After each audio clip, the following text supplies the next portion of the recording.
بسم اللہ الرحمن الرحیم۔ السلام علیکم۔ میری زندگی کا آغاز کسی خواب جیسا تھا۔ جب میری شادی ہوئی تو مجھے یوں لگا جیسے سب کچھ بدل گیا ہے۔ ایک طرف میری آنکھوں میں وہ شرم اور جھجک تھی جو ہر نئی نویلی دلہن کے چہرے پر ہوا کرتی ہے، دوسری طرف دل کی گہرائیوں میں ایک عجیب سا سکون تھا کہ میرا شوہر مجھے کسی بھی لمحے اکیلا نہیں چھوڑے گا۔ میری شادی بہت دھوم دھام سے ہوئی تھی، گلیاں چراغاں سے روشن تھیں، محلے کے لوگ بھی رش کر رہے تھے کہ ایک بیوہ ماں کی بیٹی کو اتنے اچھے گھرانے میں رشتہ ملا ہے۔ میرا شوہر 40 سال کا تھا اور میں 18 برس کی ایک نازک سی لڑکی، مگر جب اس نے میرا ہاتھ تھاما تو مجھے محسوس ہوا کہ یہ ہاتھ عمر کے نہیں دل کے رشتے سے جڑا ہے۔ وہ مجھ سے بہت شفقت اور محبت سے پیش آتا تھا۔ پہلی رات جب وہ کمرے میں آیا تو میرے دل کی دھڑکن تیز ہو گئی۔ میں نے نظریں جھکائیں تو اس نے مسکرا کر کہا، ڈرو نہیں، میں تمہارا ساتھی ہوں، تمہارا سہارا ہوں، تمہیں خوش رکھنے کے لیے آیا ہوں۔ اس ایک جملے نے میرے دل کو جیت لیا۔ میں نے ہچکچاتے ہوئے کہا، آپ اتنی بڑی عمر کے ہیں اور میں ابھی اتنی چھوٹی، مجھے ڈر لگ رہا ہے کہ کیا میں آپ کو خوش رکھ سکوں گی؟ وہ ہنس کر بولا، خوشی عمر کی نہیں نیت کی محتاج ہوتی ہے۔ اگر تم دل سے میرا ساتھ دو گی تو میں بھی اپنی سانسوں کے ساتھ تمہارا ساتھ دوں گا۔ ان باتوں نے میرے دل کو گہرا سکون دیا۔ میں نے پہلی بار سوچا کہ یہ رشتہ محض ذمہ داری نہیں بلکہ ایک انمول تحفہ ہے۔ ہمارے دن بہت محبت سے گزرتے تھے۔ صبح وہ کام پر جانے سے پہلے میرے ہاتھ سے بنا ناشتہ کھاتے اور کہتے کہ تمہارے ہاتھ کے بنے کھانے میں عجیب سی برکت ہے۔ مجھے خوشبو سے ہی لگتا ہے کہ بیوی نے محبت سے بنا ہے۔ دوپہر کو وہ فون کر کے میرا حال پوچھتے، کہتے کھانا کھا لیا ہے یا نہیں، آرام کیا ہے یا نہیں، اور شام کو جب گھر آتے تو بچوں کی طرح چھوٹی چھوٹی باتوں پر خوش ہوتے۔ میں ان کے ساتھ بیٹھ کر چائے پیتی اور وہ دن بھر کی باتیں سناتے۔ وہ کہتے کہ میرے دن کی تھکن تمہارے چہرے کی مسکراہٹ دیکھتے ہی اتر جاتی ہے۔ میں نے بھی ان کے لیے ہر لمحہ کو قیمتی بنا دیا، کبھی ان کے کپڑوں کو سنوارنا، کبھی کچن میں ان کے پسندیدہ کھانے تیار کرنا، کبھی ان کے ساتھ بیٹھ کر کہانیاں سننا۔ یہ سب چھوٹی چھوٹی باتیں تھیں مگر ان میں محبت کی مٹھاس تھی۔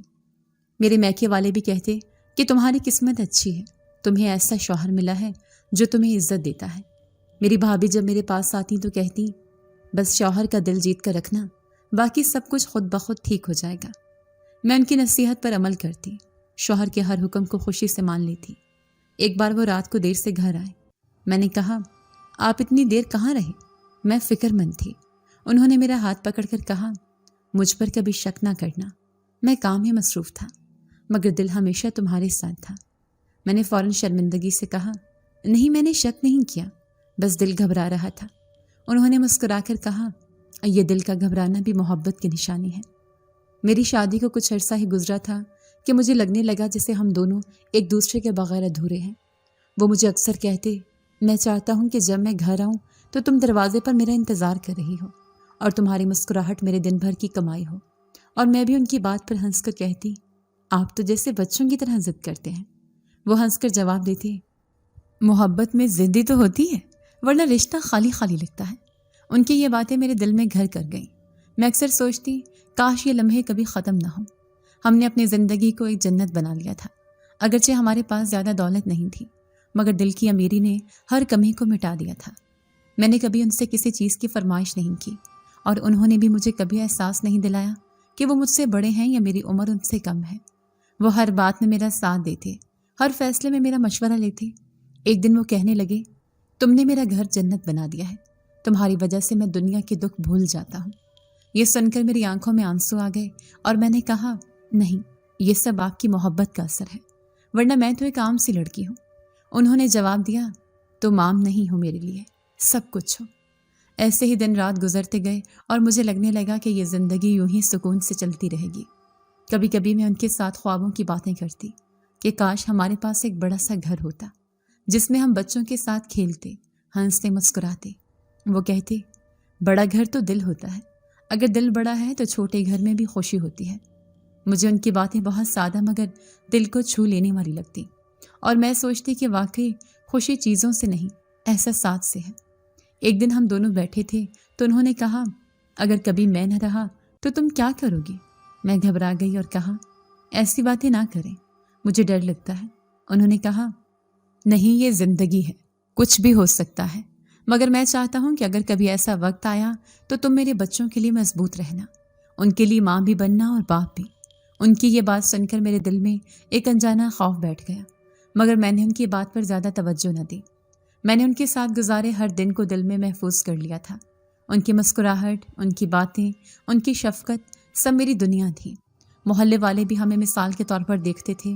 لوگ کہتے کہ عمر کا فرق کچھ بھی نہیں، اصل چیز محبت ہے، اور ہمارے رشتے نے یہ بات سچ ثابت کر دی تھی۔ میں نے اپنی زندگی میں پہلی بار یہ سکون پایا تھا کہ کوئی میرا ہے جو مجھے چاہتا ہے، جو میرے دکھ درد کو سمجھتا ہے، اور مجھے یقین تھا کہ یہ سکون ہمیشہ قائم رہے گا۔ لیکن دل کے کسی کونے میں یہ بھی ڈر چھپا ہوا تھا کہ خوشیاں زیادہ دیر تک نہیں رہتی۔ پھر بھی میں نے اپنے رب کا شکر ادا کیا کہ اس نے مجھے ایسا شوہر دیا جو میرا سہارا تھا۔ میں اکثر دعا کرتی کہ اللہ ہمیں ہمیشہ ساتھ رکھے اور ہماری محبت کو سلامت رکھے، کیونکہ یہی محبت میری زندگی کی اصل دولت تھی۔ شادی کو 3 سال بھی پورے نہ ہوئے تھے کہ اللہ نے مجھے ماں بننے کا شرف عطا کیا، اور وہ بھی ایک بار نہیں بلکہ 2 بار۔ میں نے ایک بیٹے اور ایک بیٹی کو جنم دیا، اور یوں میری زندگی کا دائرہ اور بھی مکمل ہو گیا۔ میں اب صرف بیوی نہیں رہی تھی بلکہ ماں بھی بن چکی تھی۔ جب میں نے پہلی بار اپنے بیٹے کو گود میں لیا تو میری آنکھوں سے خوشی کے آنسو نکل پڑے، اور میں نے اپنے شوہر کو دیکھ کر کہا، دیکھو یہ ہمارا ہے، یہ ہماری محبت کی نشانی ہے۔ وہ بے ساختہ مسکرا دیے اور میرا ماتھا چوم کر بولے، اللہ نے مجھ پر کتنا بڑا کرم کیا ہے، تم نے میرا خواب پورا کر دیا ہے۔ مجھے اولاد کی بڑی خواہش تھی اور آج وہ پوری ہو گئی۔ پھر جب بیٹی پیدا ہوئی تو وہ اور بھی خوش ہو گئے، بولے بیٹی تو رحمت ہے، اب ہمارا گھر جنت بن گیا ہے۔ میں نے بھی مسکرا کر کہا، واقعی اب یہ گھر اللہ کی رحمتوں سے بھر گیا ہے۔ ان دنوں میری دیورانی اکثر کہا کرتی، بھابھی تم واقعی خوش نصیب ہو، اللہ نے تمہیں نہ صرف اچھا شوہر دیا ہے بلکہ تمہیں ماں بھی بنا دیا ہے۔ میرے دل کو سکون ملتا تھا جب وہ یہ سب کہتی۔ میرے شوہر کی ماں یعنی میری ساس بھی اکثر کہتی، اللہ نے تمہارے نصیب میں بہت کچھ لکھا ہے، تمہارے آنے سے گھر میں رونق ہو گئی ہے۔ میں نے کئی بار اپنے دیور کو بھی رشک بھری نظروں سے دیکھتے پایا۔ وہ کبھی کبھی کہتا، بھابھی بھائی جان تو بڑے خوش قسمت ہیں، اتنی اچھی بیوی ملی ہے اور اوپر سے 2 بچے بھی مل گئے ہیں۔ یہ سب سن کر میرے شوہر ہنس پڑتے اور کہہ دیتے، بھائی نصیب کی بات ہے، اللہ جس کو چاہے دے دے۔ میں ان باتوں کو سن کر دل ہی دل میں رب کا شکر ادا کرتی۔ زندگی اب ایک نیا رنگ اختیار کر چکی تھی۔ دن بھر بچوں کی کلکاریاں گھر میں گونجتی تو شام کو شوہر کا ہنستا ہوا چہرہ سب تھکن بھلا دیتا۔ کبھی میرا بیٹا روتا تو وہ اسے اپنے کندھے پر لٹا دیتے اور جھولا جھلانے لگتے اور کہتے، دیکھو یہ میرے جیسا ہے، دیکھو اس کی آنکھیں کتنی خوبصورت ہیں۔ اور بیٹی کو گود میں لیتے تو کہتے، یہ بالکل اپنی ماں پر گئی ہے۔ میں ہنستے ہوئے کہتی، نہیں دونوں ہی آپ پر گئے ہیں، کیونکہ آپ کے بغیر تو یہ دنیا ہی ادھوری ہے۔ تو وہ ہنس کر جواب دیتے، نہیں ان دونوں کی اصل پہچان تم ہی ہو، کیونکہ ماں کے بغیر اولاد کچھ نہیں ہوتی۔ اور میں ان کی بات پر شرما جاتی۔ گھر میں بچوں کی وجہ سے رونق بڑھ گئی تھی۔ صبح میں جلدی اٹھتی، بچوں کو سنبھالتی، شوہر کے لیے ناشتہ تیار کرتی۔ ساس کچن میں آ کر کہتی، بہو تم واقعی سب کچھ بڑی محبت سے کرتی ہو، اللہ تمہیں خوش رکھے۔ دیورانی بھی میرے بچوں کو پیار کرتی اور کہتی، بھابھی یہ تو سچ ہے کہ آپ کی قسمت بہت اونچی ہے، آپ کو ایک ایسا شوہر ملا جو آپ سے بے پناہ محبت کرتا ہے، اور آپ کو اتنی جلدی اولاد بھی عطا ہو گئی۔ میرے دل میں کبھی غرور نہیں آیا بلکہ شکر اور بھی بڑھ گیا۔ میں نے سوچا واقعی یہ سب کچھ اللہ کی مہربانی ہے، ورنہ کہاں اتنی دعاؤں کے بغیر زندگی میں سکون آتا ہے۔ میرے شوہر بچوں کے ساتھ کھیلا کرتے تو میرا دل چاہتا کہ وقت تھم جائے۔ ایک دن وہ میرے پاس آ کر کہنے لگے، تم جانتی ہو میں جب بھی نماز پڑھتا تھا تو اللہ سے یہی دعا مانگتا تھا کہ مجھے اولاد دے، کیونکہ اولاد کے بغیر زندگی ادھوری لگتی تھی۔ اب دیکھو اللہ نے مجھے ایک نہیں بلکہ 2 اولادیں عطا کر دی ہیں، اب مجھے کوئی غم نہیں رہا۔ میں نے ان کی آنکھوں میں نمی دیکھی اور کہا، آپ کے خواب اب پورے ہو گئے ہیں، لیکن یاد رکھیں یہ سب اللہ کی امانت ہے، ہمیں ان کی تربیت نیک طریقے سے کرنی ہے۔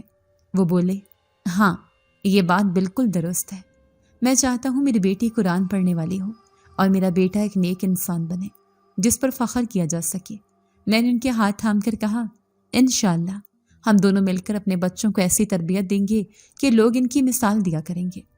میری دیورانی اکثر آ کر بچوں کو گود میں لے لیتی اور کہتی، بھابھی کاش میرے نصیب میں بھی ایسی اولاد خوشیاں ہوتی۔ دیکھو تمہارے نصیب میں سب کچھ ہے، شوہر محبت کرنے والا ہے، اولاد پیاری ہے، ساس تمہیں چاہتی ہے، دیور تمہیں عزت دیتا ہے، تمہارے نصیب پر رشک آتا ہے۔ میں مسکرا دیتی اور کہتی اللہ سب کو خوشیاں دے، اصل چیز دل کا سکون ہے۔ وہ کہتی ہاں، مگر سکون بھی ہر کسی کو کہاں ملتا ہے، تم پر اللہ کی خاص مہربانی ہے۔ شوہر کبھی کبھی مجھ سے کہتے سنو، مجھے ڈر لگتا ہے کہ کہیں یہ خوشیاں ہم سے چھن نہ جائیں۔ میں کہتی کیوں، ایسی کیوں بات کرتے ہیں، ہم رب پر بھروسہ رکھیں گے تو کچھ برا نہیں ہوگا۔ وہ بولے نہیں، یہ ڈر محبت کی وجہ سے ہے، کیونکہ جب دل بہت خوش ہوتا ہے تو انجانے خوف بھی لگتے ہیں۔ میں ان کی بات پر خاموش ہو جاتی اور دل ہی دل میں دعا کرتی کہ اللہ ہماری خوشیوں کو سلامت رکھے۔ بچے اب تھوڑے بڑے ہونے لگے تھے، ان کی شرارتیں گھر کی فضا کو مزید خوشگوار بنا دیتی۔ کبھی میرا بیٹا صوفے پر چڑھ جاتا اور نیچے گرنے لگتا تو شوہر دوڑ کر پکڑ لیتے اور ہنس کر کہتے یہ تو بڑا شرارتی ہو گیا ہے، دیکھنا یہ بڑا ہو کر مجھے تھکائے گا۔ اور میں ہنس کر کہتی ہاں، اور آپ ہی کو سب سہنا ہوگا، کیونکہ یہ آپ پر گیا ہے۔ بیٹی اماں کے ساتھ لپٹ کر سو جاتی اور اس کی ننھی ننھی باتیں میرے دل کو ٹھنڈک دیتی۔ ایک دن شوہر نے کہا دیکھو، میں نے کبھی سوچا بھی نہ تھا کہ میری زندگی میں اتنی خوشیاں آ جائیں گی۔ تم نے نہ صرف میرا گھر بسایا بلکہ میری اولاد کی خواہش بھی پوری کر دی۔ میں تمہارا یہ احسان کبھی نہیں بھول سکتا۔ میں نے فوراً کہا یہ احسان نہیں ہے، یہ رب کی عطا ہے اور ہم دونوں کی مشترکہ دعا ہے۔ انہوں نے جواب دیا نہیں، یہ سب تمہاری دعاؤں کا اثر ہے، ورنہ میں تو صرف خواب دیکھتا تھا۔ میں اکثر سوچتی کہ شادی کے بعد عورت کی اصل پہچان ماں بننے سے ہوتی ہے، کیونکہ جب تک اولاد نہ ہو عورت کو مکمل ہونے کا احساس نہیں ہوتا۔ اور اب میں 2 بچوں کی ماں بن کر خود کو مکمل محسوس کر رہی تھی۔ میرا شوہر بچوں کے ساتھ کھیلتے ہوئے اکثر کہتا سنو، میں نے تمہیں پہلے بھی کہا تھا کہ تم میری خوش نصیبی ہو، اور اب یہ بچے بھی میری خوش نصیبی ہیں، میں تمہارے بغیر کچھ نہیں۔ میں ہنس کر کہتی آپ کی یہ باتیں مجھے اور مضبوط بنا دیتی ہیں۔ وہ کہتے نہیں، یہ حقیقت ہے اور تمہیں ماننی ہوگی کہ میں تم پر فخر کرتا ہوں۔ زندگی معمول کے مطابق گزار رہی تھی جب اس دن میرا دل عجب گھبراہٹ سے بھرا ہوا محسوس ہو رہا تھا۔ صبح سے ہی مجھے ایک انجانی بے چینی محسوس ہو رہی تھی، حالانکہ سب کچھ معمول کے مطابق تھا۔ ایاز ناشتے کے بعد دفتر گئے تھے، بچوں نے بھی اپنی شرارتوں سے میرا دل بہلایا تھا، مگر پتہ نہیں کیوں ایسا لگ رہا تھا جیسے کوئی بھاری بوجھ دل پر رکھا ہے۔ 2 بار مجھ سے پانی کا گلاس ہاتھ سے چھوٹ کر ٹوٹ گیا۔ ساس نے حیرت سے مجھے دیکھا اور کہا بہو کیا بات ہے، آج بہت گھبرائی گھبرائی لگ رہی ہو۔ میں نے بمشکل مسکرا کر کہا کچھ نہیں اماں جی، شاید تھوڑی نیند پوری نہیں ہوئی، اس لیے ہاتھ کانپ رہے ہیں، مگر اندر ہی اندر دل جیسے کسی اندیکھے خوف سے لرز رہا تھا۔ شام ہوتے ہی میری بے چینی بڑھتی گئی۔ میں بار بار دروازے کی طرف دیکھتی کہ ایاز ابھی تک گھر کیوں نہیں آئے، حالانکہ عام طور پر وہ وقت پر واپس آ جاتے تھے۔ میں نے کئی بار ان کے نمبر پر کال ملانے کی کوشش کی، مگر کوئی جواب نہ ملا۔ دل اور ڈوبنے لگا۔ میں نے ساس سے کہا اماں جی، ایاز ابھی تک واپس نہیں آئے، آپ کو کچھ خبر ہے؟ وہ بولی ابھی آ جائیں گے، تم زیادہ پریشان مت ہو۔ مگر مجھے چین نہ آیا۔ بچے بھی بار بار پوچھنے لگے اماں ابو کیوں نہیں آئے؟ میں نے ان کو بہلا دیا، مگر دل میں طوفان برپا تھا۔ اتنے میں فون کی گھنٹی بجی۔ میں نے دوڑ کر فون اٹھایا۔ دوسری طرف سے کسی اجنبی آواز نے کہا کیا آپ ایاز کی بیوی ہیں؟ میں نے کانپتی ہوئی آواز میں کہا جی جی میں ہی ہوں، کیا بات ہے؟ اس نے کہا گھبرائیے نہیں، مگر ایاز کو اچانک دل کا شدید درد اٹھا تھا، ہم نے فوراً انہیں انڈس ہاسپٹل میں داخل کروا دیا ہے، آپ جلدی آ جائیں۔ میری تو دنیا ہی اندھیر ہو گئی۔ میں نے کپ کپاتے ہوئے کہا اسپتال؟ وہ جلدی سے بتا کر فون بند کر کے۔ میں نے ساس کو روتے ہوئے خبر دی تو وہ بھی حواس باختہ ہو گئی۔ ہم دونوں نے جلدی جلدی بچوں کو ہمسائے کے پاس چھوڑا اور ٹیکسی لے کر اسپتال پہنچ گئے۔ راستے بھر میرا دل دھڑک رہا تھا، یا اللہ خیر کرنا، میرے شوہر کو کچھ نہ ہو۔ میں نے سسکیوں کے ساتھ دعا کی، بار بار اپنے آنسو پونچھتی رہی۔ جب اسپتال کے دروازے پر پہنچی تو دل جیسے سینے سے باہر آ رہا تھا۔ اندر داخل ہوئی تو ڈاکٹر نے کہا مریض کو انتہائی نگہداشت وارڈ میں رکھا ہے، آپ دعا کریں، حالت نازک ہے۔ یہ سن کر میرے پاؤں تلے زمین نکل گئی۔ ساس نے مجھے سنبھالا اور کہا بہو حوصلہ رکھو، اللہ بڑا کارساز ہے۔ مگر میرا دل جیسے چیخ رہا تھا۔ میں بار بار کہہ رہی تھی نہیں، میرے ایاز کو کچھ نہیں ہو سکتا، وہ ابھی تو میرے بچوں کے ابو ہیں، وہ ابھی تو میرے سہارا ہیں۔ کچھ دیر بعد ہمیں اندر جانے کی اجازت ملی۔ میں نے کانپتے قدموں سے ایاز کو دیکھا۔ وہ مشینوں کے درمیان لیٹی تھی، چہرہ پیلا پڑ گیا تھا، سانس لینے میں دشواری ہو رہی تھی۔ میں ان کے قریب جا کر بیٹھ گئی اور آہستہ سے کہا ایاز آنکھیں کھولے، دیکھیے میں آئی ہوں، بچوں نے بھی آپ کو یاد کیا ہے۔ وہ بڑی مشکل سے آنکھیں کھول کر مجھے دیکھنے لگی اور ٹوٹے پھوٹے لہجے میں کہا، اپنا خیال رکھنا، بچوں کو سنبھالنا۔ پھر آنکھیں بند کر لی۔ میرے آنسو بے اختیار بہنے لگے۔ میں نے ان کا ہاتھ پکڑ کر کہا، نہیں ایاز، آپ کچھ نہیں بولے، ایسی باتیں نہ کریں، آپ بالکل ٹھیک ہو جائیں گے۔ مگر دل میں ایک طوفان تھا کہ شاید وہ آخری بار مجھ سے بات کر رہے ہیں۔ ڈاکٹر نے باہر آ کر کہا، ہم پوری کوشش کر رہے ہیں مگر دل کا دورہ شدید ہے، آپ دعا کریں۔ میں نے ہاتھ اٹھا کر کہا، یا اللہ میرے شوہر کو بچا لے، ان کے بغیر میرا کچھ نہیں، مگر تقدیر کا لکھا کون ٹال سکتا ہے۔ رات بھر میں اسپتال کے کوریڈور میں بیٹھی روتی رہی۔ کبھی بچوں کا خیال آتا کہ ان کے ابو کیوں بیمار ہوئے، کبھی ایاز کا چہرہ سامنے آ جاتا۔ ساس بھی میرے ساتھ تھی مگر وہ بھی ٹوٹ چکی تھی۔ ہم ایک دوسرے کو تسلی دیتے مگر خود اندر سے ٹوٹے ہوئے تھے۔ فجر کے قریب ڈاکٹر نے آ کر کہا، ہمیں معاف کریں، ہم نے پوری کوشش کی مگر ایاز کا دل اب مزید ساتھ نہیں دے سکا، وہ دنیا سے رخصت ہو گئے ہیں۔ یہ سنتے ہی میرے کانوں میں شور سا گونجنے لگا۔ میں زمین پر گر پڑی۔ یا اللہ یہ کیا ہو گیا؟ میرے شوہر، میرا سہارا، میرا سب کچھ مجھ سے چھین لیا گیا، میرے بچے یتیم ہو گئے، میرا گھر اجڑ گیا۔ لوگ مجھے سنبھالنے لگے مگر میں خود کو بے جان محسوس کر رہی تھی۔ مجھے کچھ سنائی نہیں دے رہا تھا، صرف یہ الفاظ بار بار دماغ میں گونج رہے تھے کہ ایاز اب نہیں رہے۔ جب میت گھر آئی تو پورا محلہ جمع ہو گیا، سب لوگ رو رہے تھے مگر میری حالت ایسی تھی جیسے ہوش و حواس کھو بیٹھی ہوں۔ بچے بار بار پوچھ رہے تھے، اماں ابو کیوں سو رہے ہیں، کیوں ہم سے بات نہیں کرتے؟ میں ان کو کیا جواب دیتی؟ میں نے بیٹی کو گود میں لیا تو وہ رونے لگی، ابو اٹھو نا، مجھے کھیلنا ہے۔ میرا دل پھٹ رہا تھا۔ دیور دیورانی ساس سب رو رہے تھے مگر اندر ہی اندر میں ہی جانتی تھی کہ میرا سب کچھ ختم ہو گیا ہے۔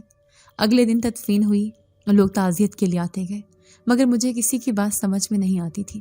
سب کہتے صبر کرو، اللہ کی مرضی ہے، مگر صبر کہاں سے آتا ہے جب زندگی کا سہارا چھن جائے۔ چند دن گزرے تو حقیقت کھلنے لگی۔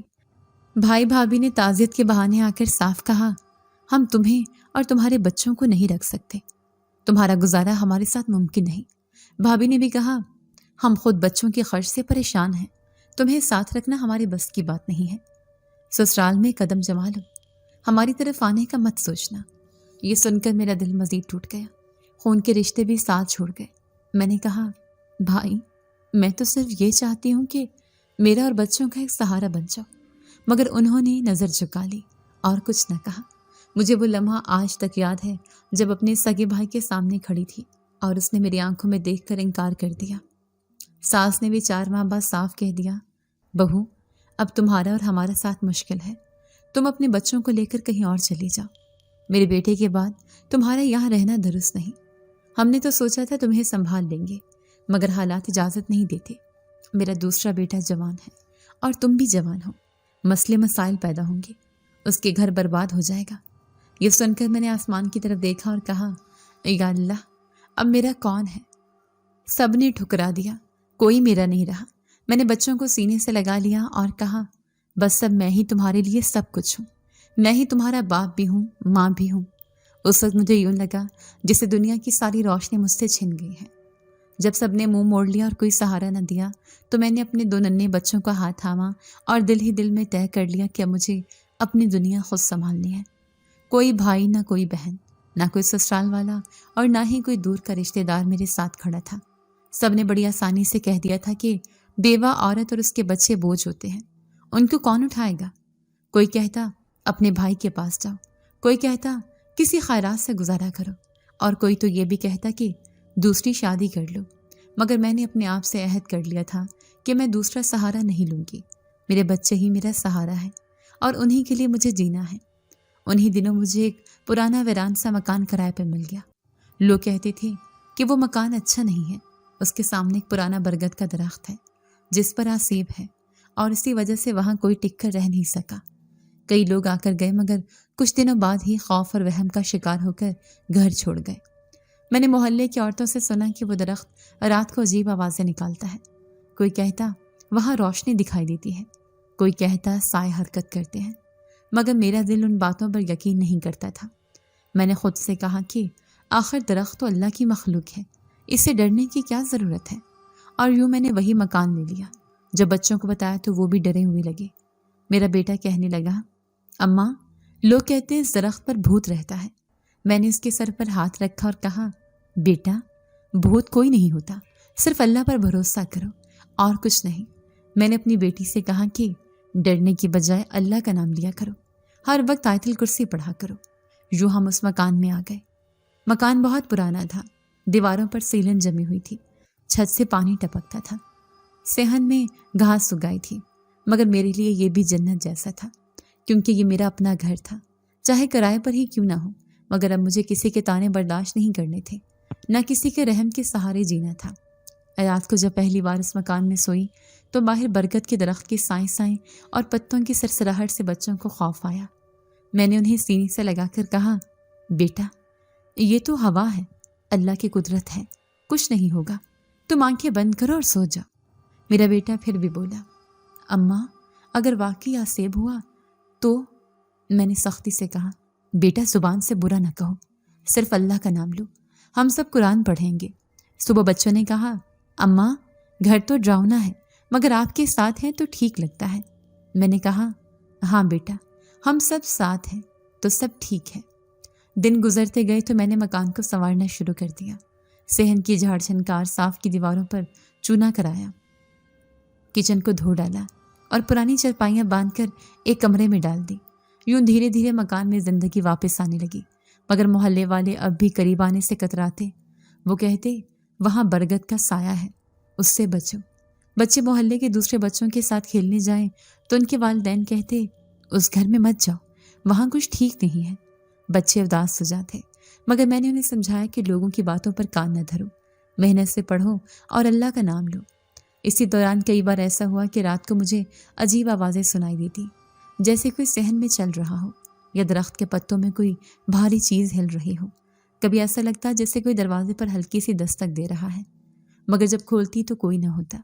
بچے ڈر جاتے تو میں قرآن کی تلاوت شروع کر دیتی، ان کے دل کو سکون مل جاتا۔ میں نے یہ معمول بنا لیا کہ رات کو سورہ یاسین پڑھ کر سوتے ہیں اور بچوں کو بھی یاد کروایا، اسی سے ہمیں طاقت ملی۔ ایک دن محلے کی ایک عورت آئی اور کہنے لگی، بہن تم بڑی بہادر ہو، ورنہ کوئی اس مکان میں رہنے کی ہمت نہیں کرتا۔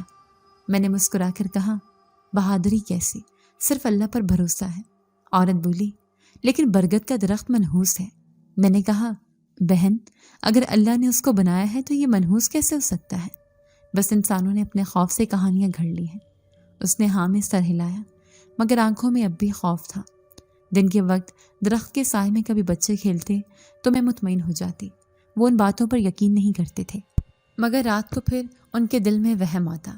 ایک دن میرے بیٹے نے کہا، اماں ہم غریب سہی مگر آپ ہمیں بہت ہمت دیتی ہیں۔ میں نے اسے سینے سے لگا کر کہا، بیٹا بس دعا کرو کہ اللہ ہمارے حال پر رحم کرے۔ دیکھو کسی کا سہارا نہیں ہے، نہ بھائی نہ بھابھی نہ سسرال، مگر اللہ ہے تو سب ہے۔ یوں ہم نے نئی زندگی شروع کر لی اور میں نے فیصلہ کیا کہ اب بچوں کو قرآن پڑھاؤں گی تاکہ وہ قرآن سے روشنی لیں اور کبھی ڈر کے آگے نہ جھکیں۔ میں نے محلے کی بچیوں کو بھی گھر بلا کر پڑھانا شروع کر دیا۔ کچھ ماں باپ پہلے ہچکچائے مگر پھر مان گئے کہ چلو قرآن کی تعلیم تو مل رہی ہے، اس سے مجھے تھوڑا سہارا ملا، بچوں کے لیے کچھ آمدنی بھی ہونے لگی۔ میرے دن اب محنت اور راتیں عبادت میں گزرتی تھیں۔ کبھی کبھی جب تنہائی زیادہ گہری ہوتی اور شوہر کی یاد دل کو چیرتی تو میں صحن میں بیٹھ کر آسمان کی طرف دیکھتی اور آہستہ سے کہتی، ایاز دیکھو میں نے ہمت کی ہے، تمہارے بچوں کے لیے کھڑی ہوں، اللہ مجھے ثابت قدم رکھے۔ ایسے لمحوں میں پتوں کی سرسراہٹ اور ہوا کی آواز میرے آنسوں کو اور بھی بہا دیتی، مگر پھر میں خود کو سنبھال لیتی اور بچوں کے لیے مسکرا دیتی۔ مجھے لگتا جیسے برگد کے اس بڑے سائے نے ہمیں اپنی پناہ میں لے لیا ہے اور اب یہی درخت میری زندگی کا گواہ ہے جو سب کچھ دیکھ رہا ہے۔ میرے دکھ بھی، میرے آنسو بھی اور میری ہمت بھی، یہ سب میری زندگی کا حصہ بن گیا تھا اور میں نے قبول کر لیا تھا کہ یہ مکان اور یہ درخت میرے نصیب کا حصہ ہیں اور اب یہی میرا اصل گھر ہے۔ اس دن کا ذکر میں کبھی نہیں بھول سکتی جب میرے دروازے پر دستک ہوئی اور سامنے محلے کی ایک بزرگ عورت کھڑی تھی جو اکثر بچیوں کو میرے پاس قرآن پڑھنے لاتی تھی۔ ان کے چہرے پر ایک خاص سی سنجیدگی تھی، جیسے وہ کوئی اہم بات کرنے آئے ہوں۔ میں نے انہیں سلام کیا اور اندر آنے کو کہا،